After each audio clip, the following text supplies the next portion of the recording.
Hello friends, hope you all are fine. Today we are going to continue our part 2 of chapter number 5th of class 12th geography, book number 2, land resources and agriculture is the name of the chapter. So let us continue.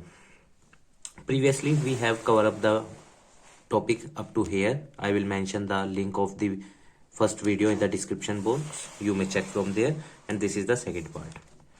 Types of farming. The farming can be classified as irrigated and rain fed.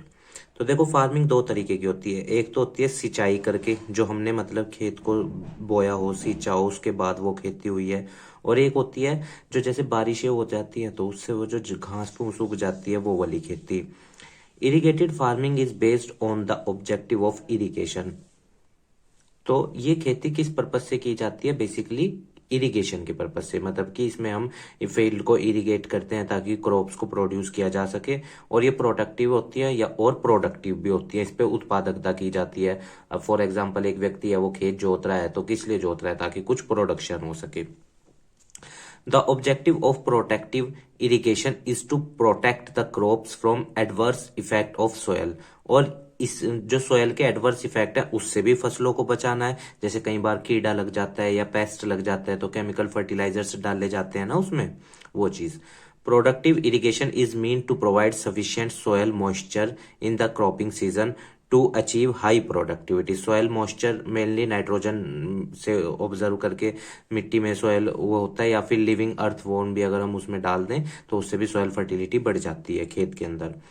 तो productive irrigation, तो अगर हम soil moisture उसे पर्याप्त मात्रा में देते रहेंगे तो हम प्रोडक्टिविटी ज्यादा से ज्यादा उत्पादनता कर सकते हैं।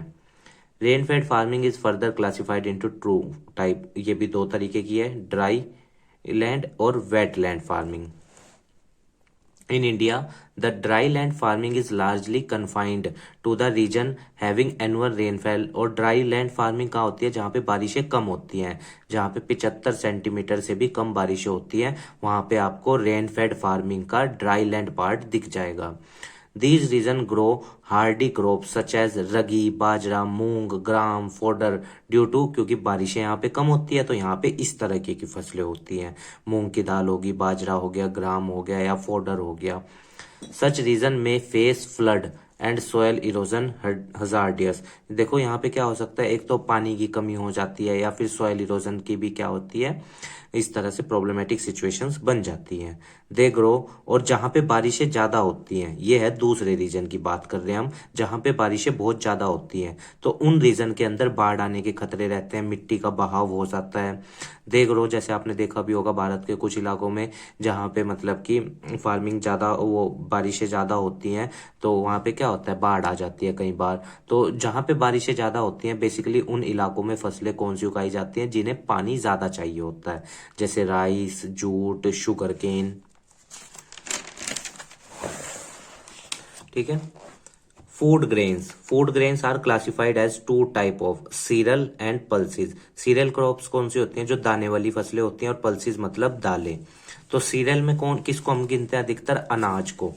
In India cereal crop occupy about 54% of total crop in India. जितनी भी भारत में फसलें उगाई जाती हैं उसमें से 54% जो चीजें हैं वो क्या है? अनाज वाली फसलें उगाई जाती हैं। क्योंकि आप जानते हैं 138 करोड़ के आसपास पॉपुलेशन है, तो फिर उनका भरण पोषण भी करना, even government buffer stocks maintain करके PDS system, public distribution system के जरिए आपने देखा होगा 2 रुपए किलो गेहूं और 3 रुपए किलो चावल कोटो शॉप या जो गवर्नमेंट शॉप्स हैं उनके जरिए डिस्ट्रीब्यूट करती है poor section of the society को। द कंट्री प्रोड्यूस अबाउट 11%, ये डाटा याद रखिएगा, 11% सीरियल क्रॉप उगाती है हमारा देश। सॉरी, वर्ल्ड का जितना भी प्रोडक्शन होता है उसका 11% हमारे यहाँ पे क्या उगता है? हमारे यहाँ उगती है फसलें। ठीक है, जैसे मान लो अगर दुनिया में 100 किलो अनाज हो रहा है तो उसका 11 किलो हमारे यहाँ होगा, 11% ऑफ द वर्ल्ड प्रोडक्शन, और 54% वो इंडिया के संदर्भ में है। और and ranks third in the production after China and USA. और दुनिया में चाइना और यूएसए के बाद हमारा तीसरा नंबर है सीरियल क्रॉप उगाने में। इंडिया प्रोड्यूस फाइन ग्रेन्स जैसे राइस, व्हीट एंड ये तो फाइन ग्रेन्स है हमारे यहाँ। और कोरेस ग्रेन कौन सी आ जाती हैं? जवार, बाजरा, मक्का, रगई, ईटीसी। ये कौन सी क्रॉप्स हैं? कोरेस क्रॉप है। जनरली हमारे यहाँ फाइन क्रॉप्स को प्रिफेयर किया जाता है फूड पर्पजेज के लिए। Rice, so let us read all of these one by one. Rice, चावल। Rice has about 3000 varieties, 3000 तरह के चावल, which are grown in the different agroclimate region, जो अलग अलग वातावरण में या अलग अलग क्लाइमेटिक कंडीशंस में उगाए जाते हैं। 3000 वैरायटी हैं राइस की। These are grown from sea level to above about 2000 altitude, और 2000 मतलब कि सी लेवल से 2000 मीटर की ऊंचाई पे ये जो होती है जमीन, उस पे उगाया जाता है। इट इज मेनली ग्रोन, और भारत के किस एरिया में ये मेनली उगाया जाता है rice? Punjab, Haryana, western UP and northern Rajasthan. In southern state and West Bengal, और साउदर्न स्टेट में भी उगाया जाता है और वेस्ट बंगाल में ग्रोज 2 और 3 crop of rice in agriculture. यहाँ पे चावल ज्यादा होता है साउदर्न स्टेट में और वेस्ट बंगाल में। साउदर्न में आप जानते हैं क्योंकि कोस्टल एरिया बहुत ज्यादा लगता है, तो समुद्र से उन्हें बारिशों का, और फिर मानसून भी केरला की तरफ से शुरू होता है, तो फिर नॉर्थ ईस्ट की तरफ जाता है, तो इन्हें इस चीज का भी फायदा है। उधर वेस्ट बंगाल को बे ऑफ बंगाल की खाड़ी से बारिशों का फायदा हो जाता है, पानी की सुविधा हो जाती है, तो इसलिए यहाँ पे 2 और 3 क्रॉप तक उग जाती है चावलों की एक ईयर में, एग्रीकल्चरल ईयर में। In waste Bengal farmers grow 3 crops of rice called, 3 तरह की मतलब फसलें उगाते हैं वो चावल की, Aus, Aman and Boro. Please remember these name, these are very important names for competitive exam and as well as for your board exams. India contributes about 21.2% of rice production in the world and ranked 2 after China in 2015। 2015 में China के बाद हमारी दूसरी rank थी, और जितना भी दुनिया में प्रोडक्शन होता है चावल का, उसका 21.2% मतलब प्रोडक्शन इंडिया में हुआ था।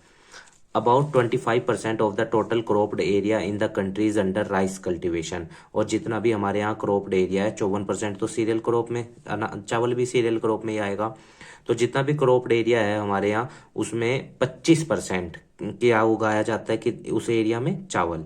The yield year level of rice is high in, और कहाँ पे उपजाऊ जमीन सबसे ज्यादा है चावल के लिए बढ़िया है? Punjab, Tamil Nadu, Haryana, Andhra Pradesh, Telangana, waste Bengal and Kerala. इन इलाकों में चावल सबसे ज्यादा होता है।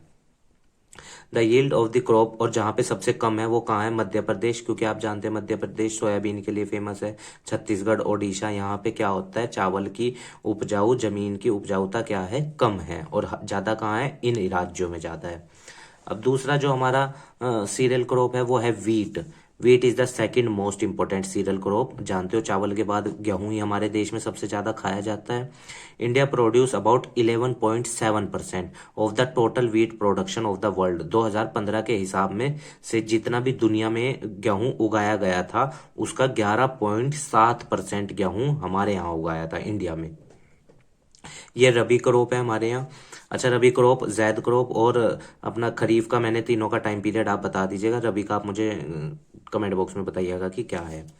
About 85% of the total area under this crop is belong to the, और जितने भी एरिया में गेहूं उगाया जाता है 85% एरिया कहाँ है? या तो नॉर्थ इंडिया में है या सेंट्रल इंडिया में है। साउदर्न और नॉर्थ ईस्ट के इलाके में आपको गेहूं कम उगाई मतलब लोग उगाते हैं दिखेगा, और सबसे ज्यादा गेहूं कहाँ उगता है? नॉर्थ और सेंट्रल इंडिया में। और चावल कहाँ उगता है सबसे ज्यादा? साउदर्न में और सेंट्रल इंडिया में आपको दिख जाएगा चावल, क्योंकि अभी हमने ये राज्य पढ़े। देखो अधिकतर साउदर्न इंडिया के राज्यों के नाम है, या वेस्ट बंगाल या केरला, तमिलनाडु, ये चीज।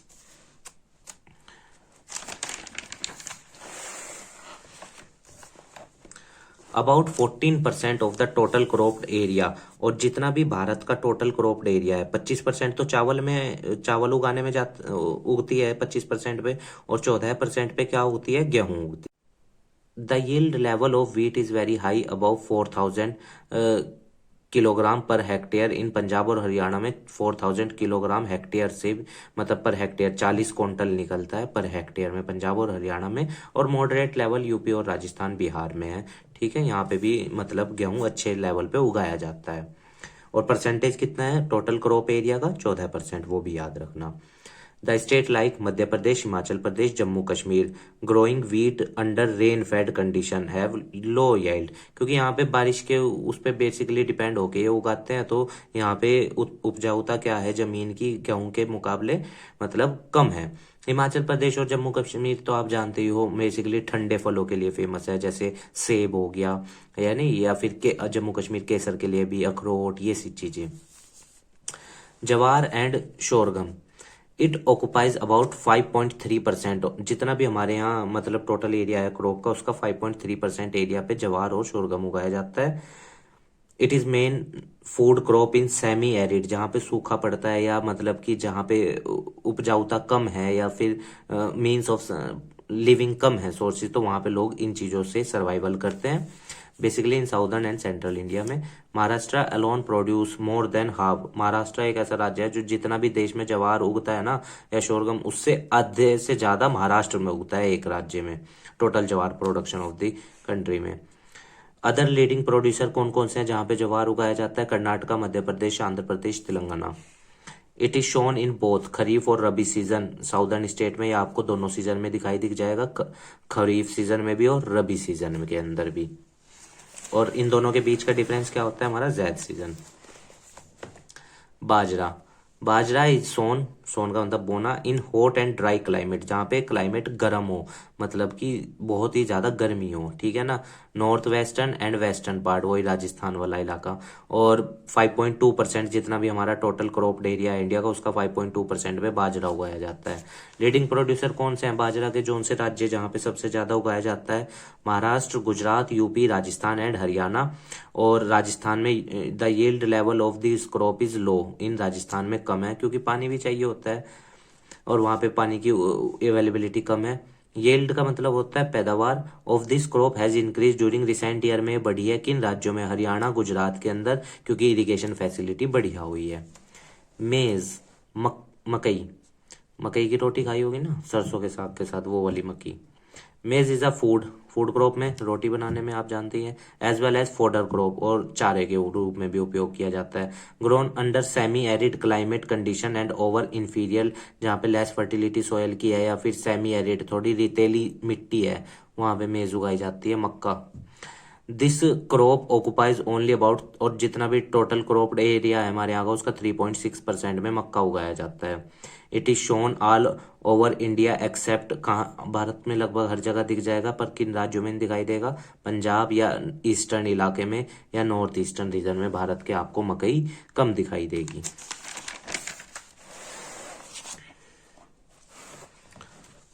The leading producer states are, कौन कौन से हैं जहां पे सबसे ज्यादा मकई उग रही है? कर्नाटका, मध्य प्रदेश, बिहार, आंध्र प्रदेश, तेलंगाना, राजस्थान एंड यूपी, ठीक है।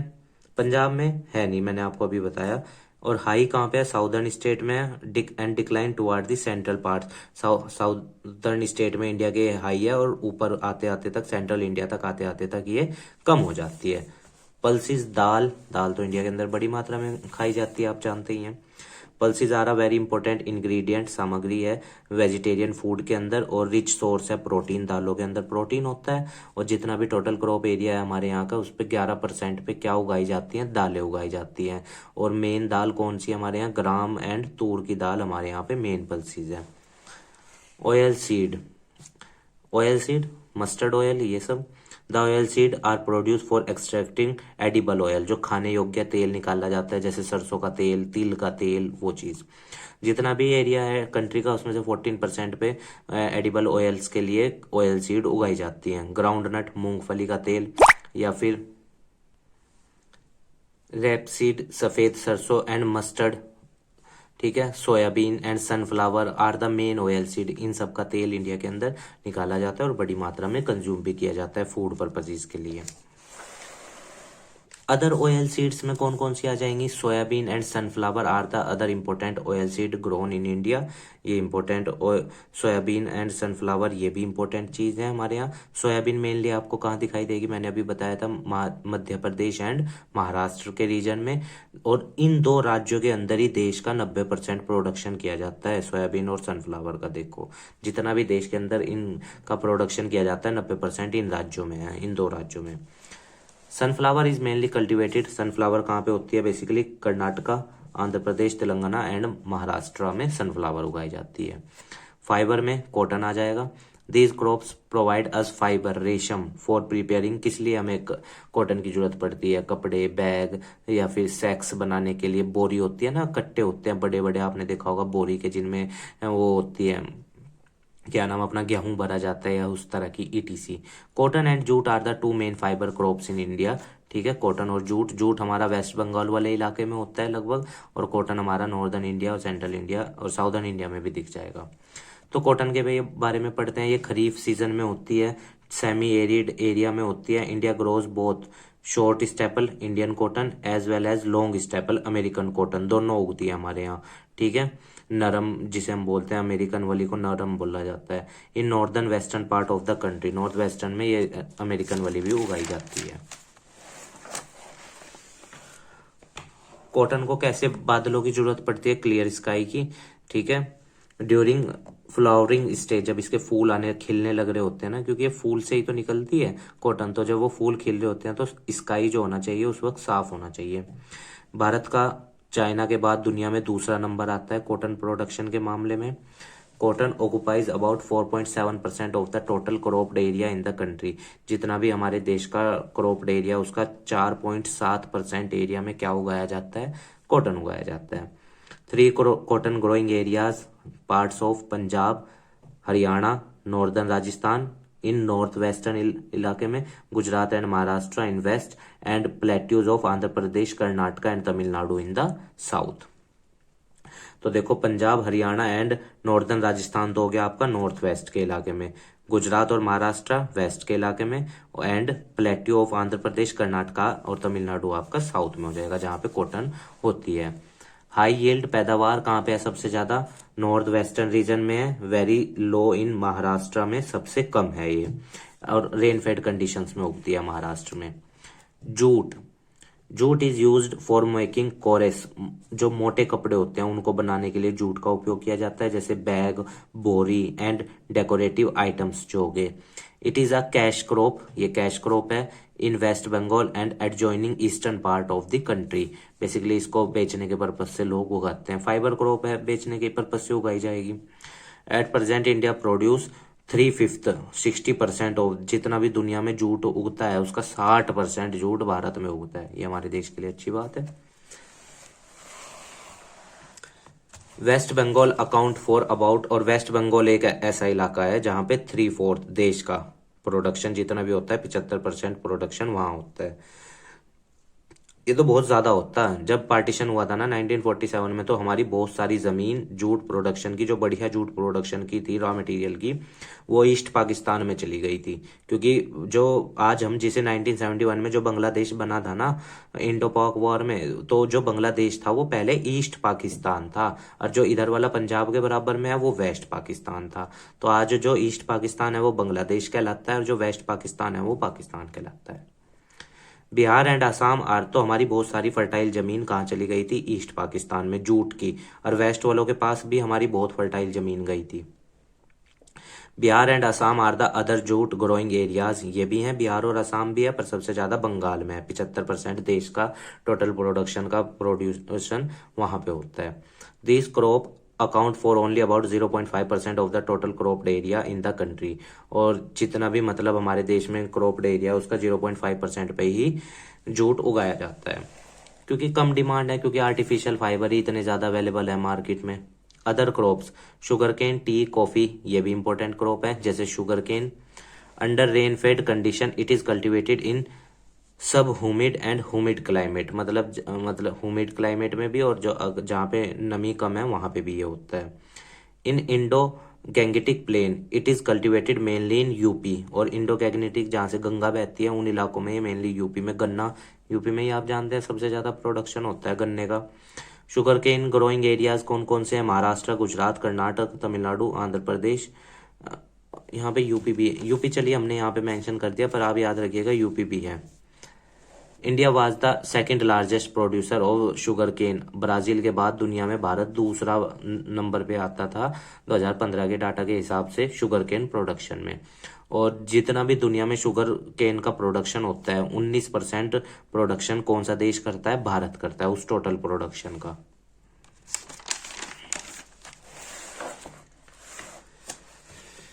But it occupies only 2.4% of the total cropped. और जितना भी हमारे यहाँ टोटल क्रॉप्ड एरिया उसका 2.4% में ही हमारे यहाँ क्या होती है?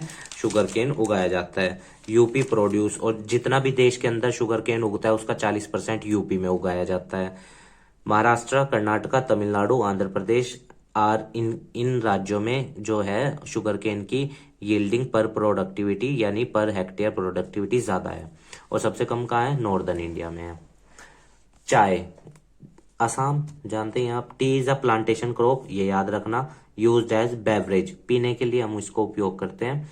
Tea leaves have rich content of, T की पत्तियों में क्या मिलता है हमें? कैफीन एंड टैनिन, याद रखिएगा, इंपॉर्टेंट है कंपटीशन के लिहाज से। It grows over hilly area, basically पहाड़ी इलाकों में होता है। आपने देखा होगा चाय के बागान, इसको ना हम टेरेस फार्मिंग भी कह सकते हैं। मान लो ये पहाड़ है और इसमें हम ऐसे टेरेस टाइप बना लेते हैं ना, तो इसलिए नॉर्थ ईस्टर्न इलाके में ये ज्यादा फेमस है और वहीं पे ही क्लाइमेट भी इसको सुटेबल मिलता है। मान लो ये पहाड़ है तो ऐसे टेरेस, ऐसे, इसलिए इसको टेरेस फार्मिंग भी बोला जाता है। और इसी को ही हम क्या कहते हैं?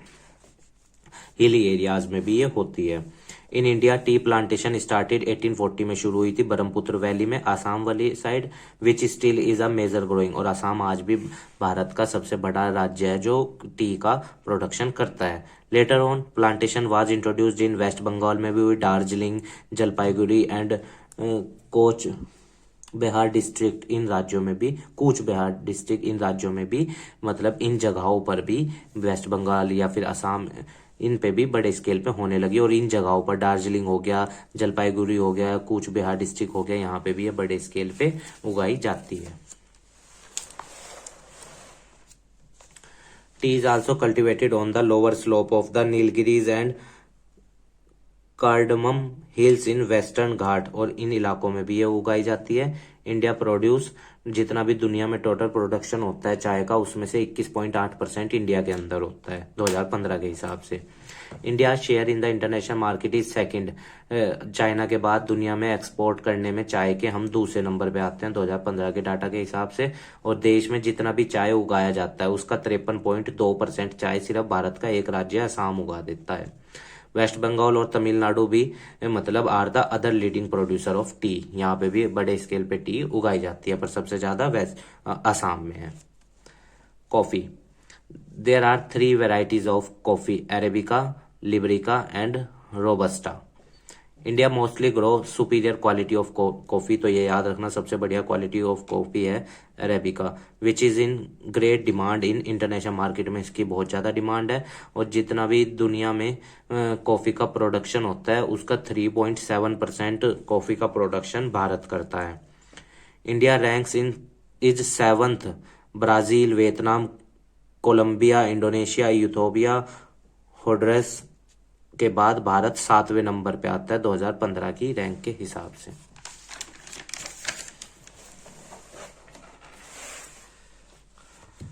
Coffee is cultivated in highlands of western Ghats, Karnataka, Kerala और तमिलनाडु वाले इलाके में कॉफी उगाई जाती है।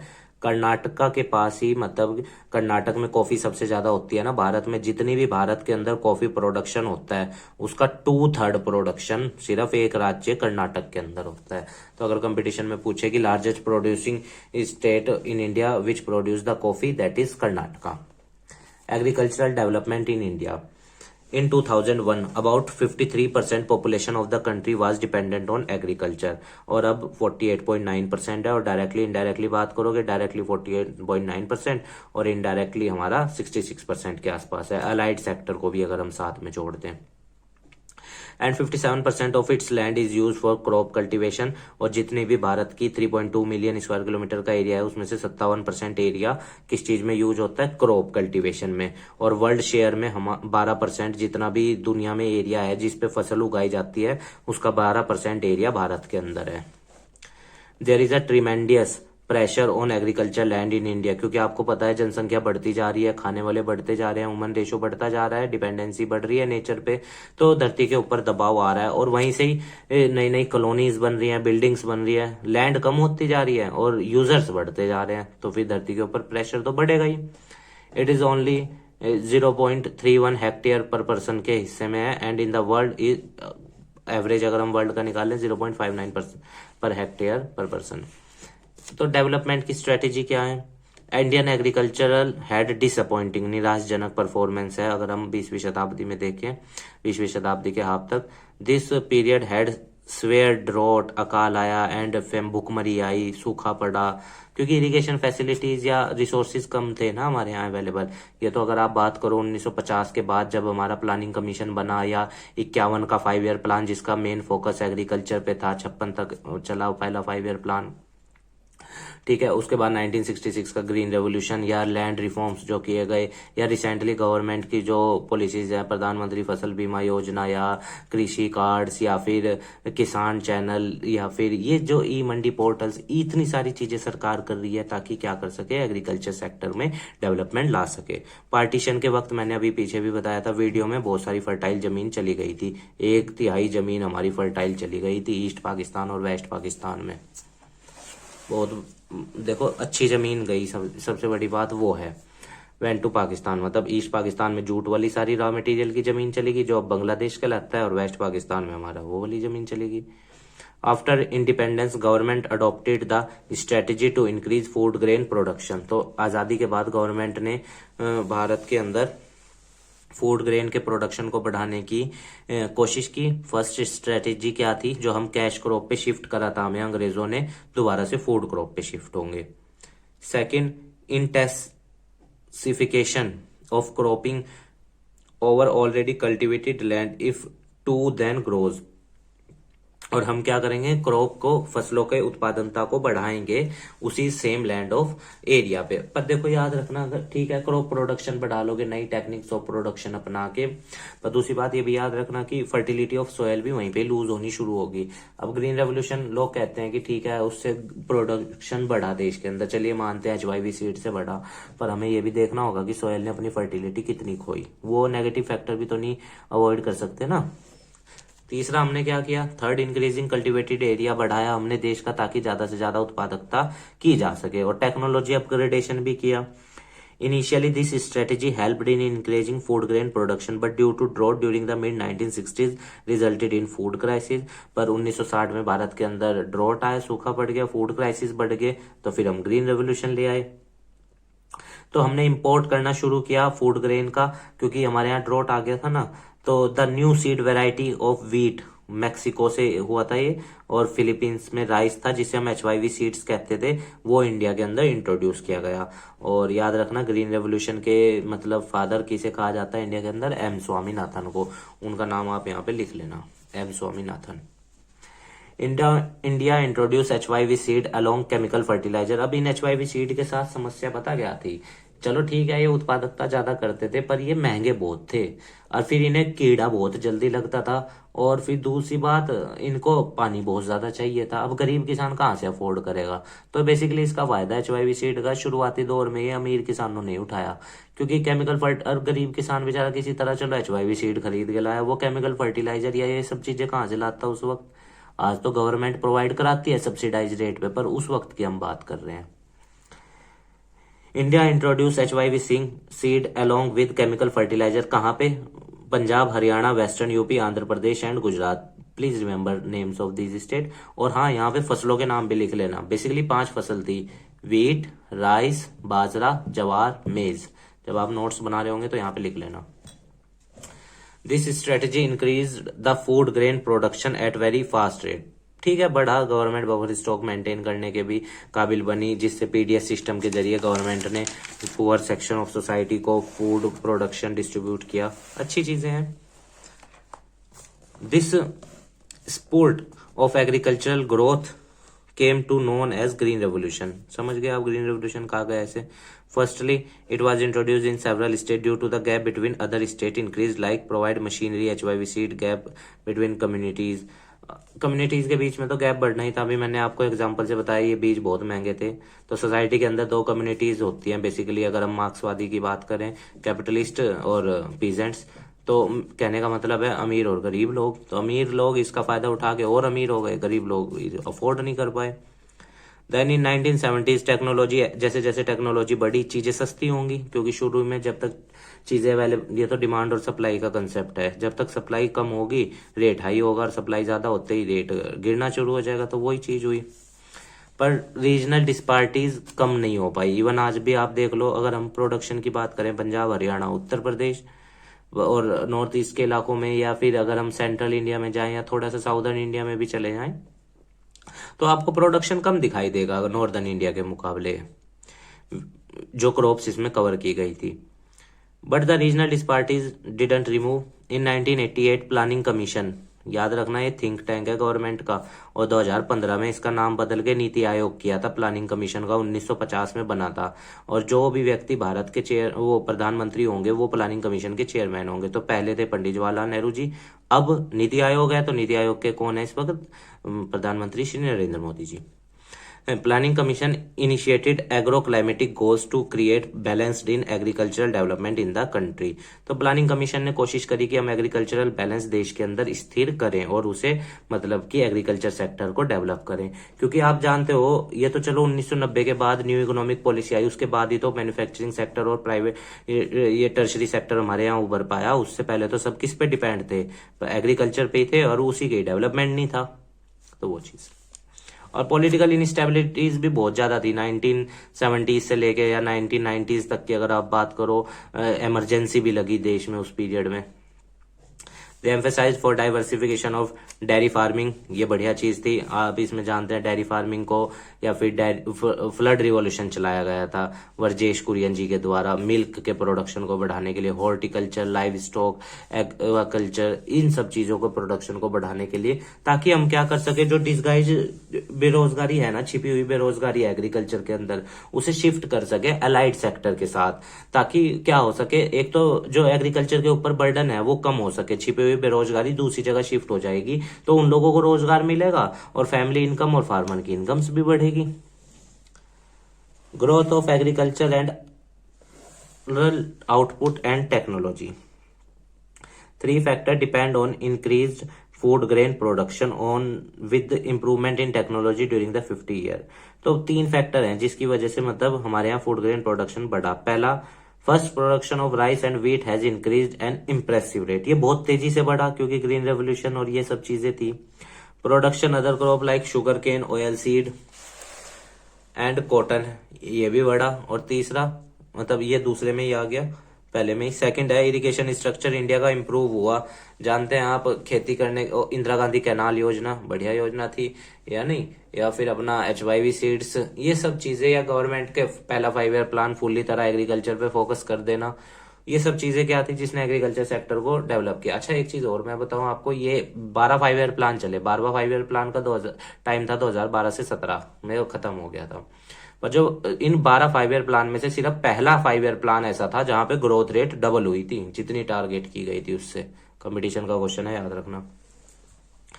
It provided basic facilities of modern agricultural technology such as HYV seeds, chemical fertiliser, pesticides. अब ये चीजें आ रही हैं, ठीक है, आप एक बार को कहोगे कि देश तरक्की कर रहा, प्रोडक्शन ज्यादा हो रहा, पर एक बात याद रखना कि धरती उसी वक्त कॉस्ट पे कर रही है, फर्टिलिटी खोई जा रही है धरती की, HYV सीड और फर्टिलाइजर डाल रहे हो। The net irrigated area in the country has also increase, ये बढ़ा है। थर्ड यूज था केमिकल फर्टिलाइजर, इन 15 गुना बढ़ गया, बताओ, मिड 60 तक। अब यानी ठीक है, जरूरत है, देश का पॉपुलेशन बढ़ रहा है, सबको फूड देना है, एक्सपोर्ट भी करना है, फॉरेन रिजर्व भी इकट्ठा करना है, पर ये भी तो देखना है ना कि एनवायरनमेंट को नुकसान क्या है। In 2001-2 consumption of chemical fertiliser 91 kg था, बताओ, पर हेक्टेयर। 2001-2 और आज अंदाजा लगा लो। तो मानव ठीक है, कर रहा है अपनी जरूरतें या पैसा इकट्ठा करने के चक्कर में, पर धरती तो फिर वही चीजें है ना, क्योंकि ये चीजें रिप्लेनिश नहीं हो पाती ना, दोबारा बन नहीं पाती। It was equal to its average consumption in the world की 90 kg थी और इंडिया के अंदर 91 हो रही थी, देखो। In the irrigated areas of Punjab and Haryana, यहाँ सबसे ज्यादा था केमिकल फर्टिलाइजर का, उपयोग 3 to 4 time higher than the national average, से 3 से 4 गुना ज्यादा। अगर देश में 90 किलो हो रहा है ना एवरेज पर हेक्टेयर पे, तो यहाँ 3 गुना ज्यादा या 4 गुना। देखो कितना ज्यादा। तभी तो आज पंजाब और हरियाणा में सबसे ज्यादा प्रोडक्शन है, क्योंकि वो लोग फर्टिलाइजर्स का उपयोग ज्यादा करते हैं खेतों में। देखो यहाँ पे जरूरत है, अगर हम सस्टेनेबल डेवलपमेंट को प्रमोट करने की बात करते हैं ना देश के अंदर, या अपने रिसोर्सेज को बचाना चाहते हैं फ्यूचर जनरेशन के लिए, तो हमें ऑर्गेनिक फार्मिंग जैसे कंसेप्ट्स को प्रमोट करना पड़ेगा। तभी तो हम देश का डेवलपमेंट कर पाएंगे एक सस्टेनेबल वे में। Problems of Indian agriculture, dependence on erratic monsoon. अब मानसून तो आप जानते हो इंडिया के अंदर अनियमित है, ये थोड़ी है कि इस साल 100 लीटर बरसा तो अगले साल 100 लीटर, कम ज्यादा। Irrigation covers only about 33%। जो हमारे यहाँ खेती है ग्राउंड वाटर से या सिंचाई से जो की जाती है वो 33% ही है, बाकी 67% मानसून पे डिपेंड है। और मानसून का आप जानते ही हैं अनस्टेबल मामला होता है, ज्यादा हो जाए या कम हो जाए कुछ नहीं पता। तो rest of the cultivated area directly depend on rain. Poor performance of south west monsoon. अब ये जो साउथ वेस्ट मानसून है, अब ये समझ लेना आप कौन से वाले की बात कर रहा है, जो केरला साइड से चलता है। And in Rajasthan and other areas also adversely effect the supply of canal water, क्योंकि बहुत कम अब केरला से चल रहा है, नॉर्थ ईस्ट हो गए, फिर राजस्थान की तरफ जा रहा है। आपने 10th क्लास की ज्योग्राफी में या 9th क्लास की में देखा भी होगा ये, तो वो चीज। Even the areas receiving high annual rainfall experience considerable fluctuation. उतार चढ़ाव वहां पे भी आते रहते हैं, जहां पे मतलब कि बारिशें, मान लो बारिशें ज्यादा हो गई तब मुसीबत बाढ़ हो जाएगी, और अगर कम हुई तब मुसीबत सूखा पड़ जाएगा। दोनों सिचुएशन है। तो बेसिकली मैं एक सजेशन यहाँ पे है कि क्या होना चाहिए, हम इरिगेशन कैनाल सिस्टम को अपने बढ़िया बनाएं, ताकि वाटर की कमी ना पड़े कभी भी। और अगर बाढ़ आ भी रही है या आ भी रही है, तो हम उसको क्या करें, उन कैनाल्स के जरिए पानी को चैनलाइज कर दें उन एरिया में जहां पे पानी की कमी है। तो हम इन सिचुएशंस को अवॉइड कर सकते हैं। ठीक है, अब आप कहेंगे फंड्स की जरूरत पड़ती है, मानते हैं फंड्स की जरूरत पड़ती है इंडिया जैसे डेवलपिंग देश को, जो अभी डेवलप्ड नहीं हुआ है, पर एटलीस्ट वी शुड स्टार्ट। और even government is promoting these things at a very large scale, so that is the thing. Low productivity, cash productivity in the country is low, cash in comparison to the international level. Cash crop आना चाहिए यहाँ पे।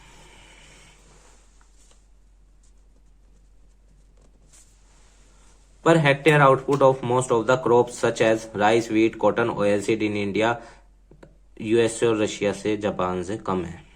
कहने का मतलब, अब देखो Japan कितना सा देश है, 5.5 ट्रिलियन की इकोनॉमी है, और हम इतने बड़े देश, और हम 3 ट्रिलियन भी अभी नहीं पहुंच पाए। तो वो चीज, दीज आर दी फैक्टर्स जो एक देश के डेवलपमेंट में बाधा बन जाते हैं।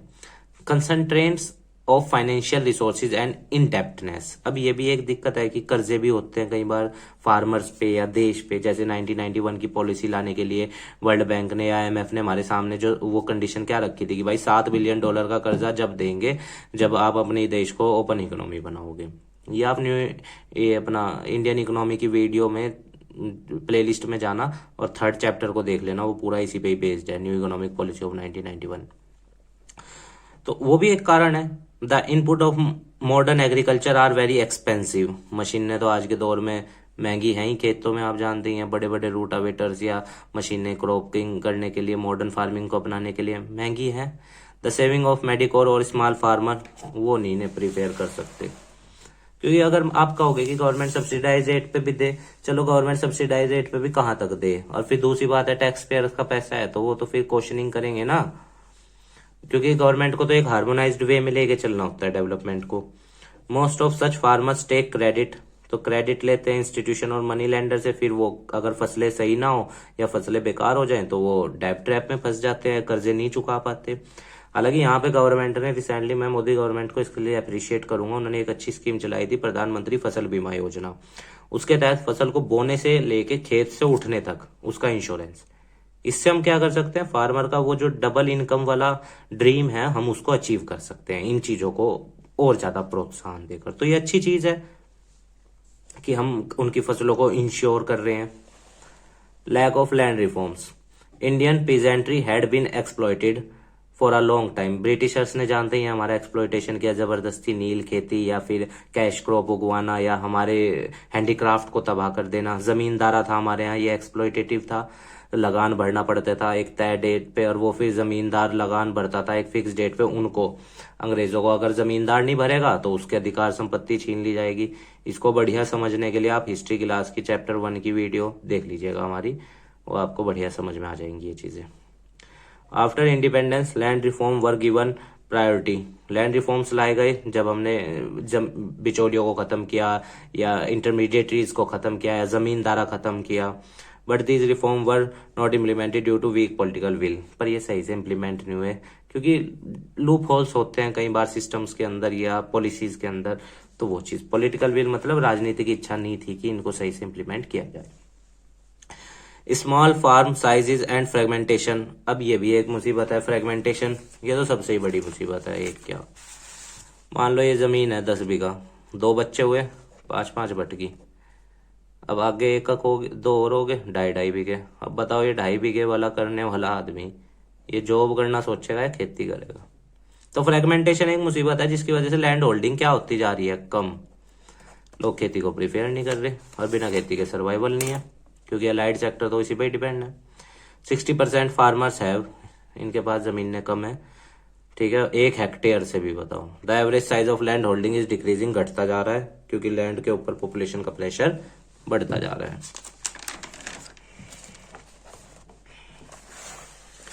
Lack of commercialization. अब कमर्शियलाइजेशन ठीक भी है और गलत भी है। ठीक इसलिए है कि भाई फार्मर की इनकम छोटे टाइम पीरियड में बढ़िया बढ़ा देता है, पर नुकसानदायक इसलिए है कि फिर फूड क्रॉप खरीदनी पड़ती हैं जैसे अंग्रेजों के वक्त हुआ था। A large number of farmer produce crops for self consumption। अब सेल्फ कंजप्शन के लिए होगा। अब भाई जब उस पर जमीन कम है तो वो सेल्फ कंजप्शन के लिए उगा ले, वही बड़ी बात है। बेचने के लिए तो बात की बात। कमर्शियलाइजेशन होता है, मैं इसको आसान भाषा में समझा देता हूँ आपको, कि जब हम फसलों को ना अपने लिए ना उगा के बेचने के लिए उगाते हैं तो उसको हम कमर्शियलाइजेशन बोलते हैं। These farmers do not have enough land to produce more than their requirement। इनके पास उतना जमीन नहीं होता कि अपनी जरूरत को पूरा करने के बाद कि ये और उगा सके और बाजार में बेच सके। अब देखिए आदमी अपने लिए उगा ले, सर्वाइवल कर ले, वो भी एक चलिए बढ़िया चीज है, पर वही काफी तो नहीं है ना, और भी जरूरतें होती हैं तो उनके लिए फिर पैसा, पर वो सर्वाइवल नहीं कर पा रहा है। तो यही कारण है कि आप इंडियन इकोनॉमी की बुक में एक डाटा मेंशन है, 270 million people are still below the poverty line। Vast underemployment, बेरोजगारी तो आप जानते ही हैं। There is a massive underemployment. ये जो मैसिव अंडर एम्प्लॉयमेंट है ना, इसको आप डिस्गाइज्ड कर लेना, छिपी हुई बेरोजगारी खेती के अंदर बहुत ज्यादा है। अब इसको आसान वे में समझ लीजिएगा।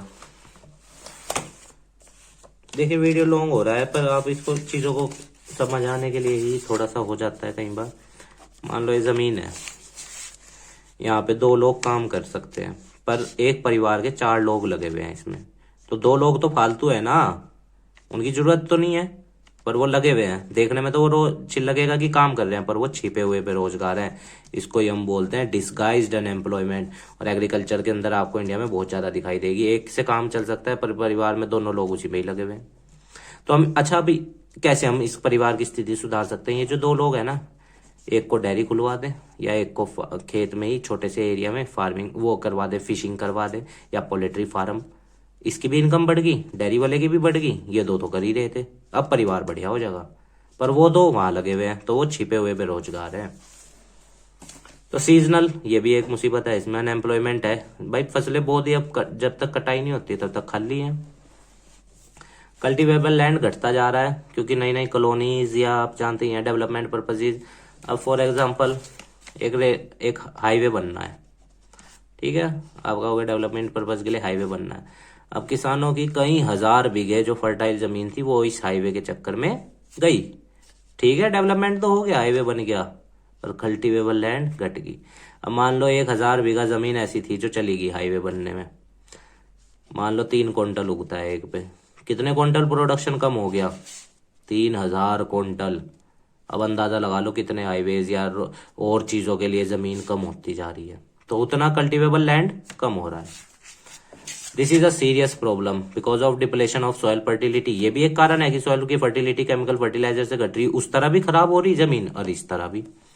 A large agricultural land has lost its fertility due to alkalization and salinization of soils and water logging, पानी इकट्ठा हो जाना या मिट्टी गिलगिली हो जाना, वो सब चीजें जमीन खराब हो जाती है ना, फिर खेती नहीं हो पाती।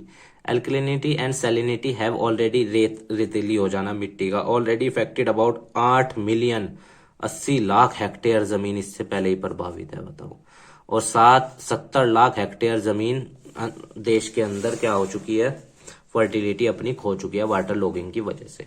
और केमिकल फर्टिलाइजर से तो जमीन खराब हो ही रही है, आप जानते हो। और सॉइल इरोजन विंड के जरिए, वाटर के जरिए बाढ़ आ जाना, मिट्टी का बह जाना, या हवा के जरिए मिट्टी बहना, या फिर इस डेवलपमेंट पर्पसेज में भी तो मिट्टी लगती है, तो इससे भी प्रकृति को नुकसान हो रहा है।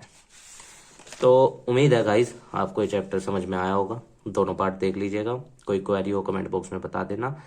और देखिए, अगर किसी पॉइंट से कोई भी भावना आपकी हर्ट हुई है, हम उसके लिए आपसे क्षमा मांगते हैं। हमारी कोई इंटेंशन नहीं है आपकी किसी भावना को हर्ट करने की। चीजें हैं, बस आपको एक ब्रॉड सेंस में समझाने की कोशिश की है, ताकि क्या हो सके कल को जब आप अपने पीसीएस या यूपीएससी इस तरह के एग्जाम्स में बैठें, मेंस में, जहां पे वो आपकी थिंकिंग को चेक करेगा, तो एक ब्रॉड व्यू आपका पहले से ही बिल्डअप हो। ठीक है स्टूडेंट्स, बाकी स्वस्थ रहिए, हमारी मनोकामना है, खूब नाम कमाइए जीवन में और आगे बढ़िए, और खूब मेहनत कीजिएगा और ईमानदारी से कीजिएगा। ठीक है स्टूडेंट्स, धन्यवाद। और चैनल को दोस्तों के साथ शेयर भी कर देना, सब्सक्राइब भी कर देना और लाइक भी कर देना वीडियो को। ठीक है स्टूडेंट्स, नमस्कार।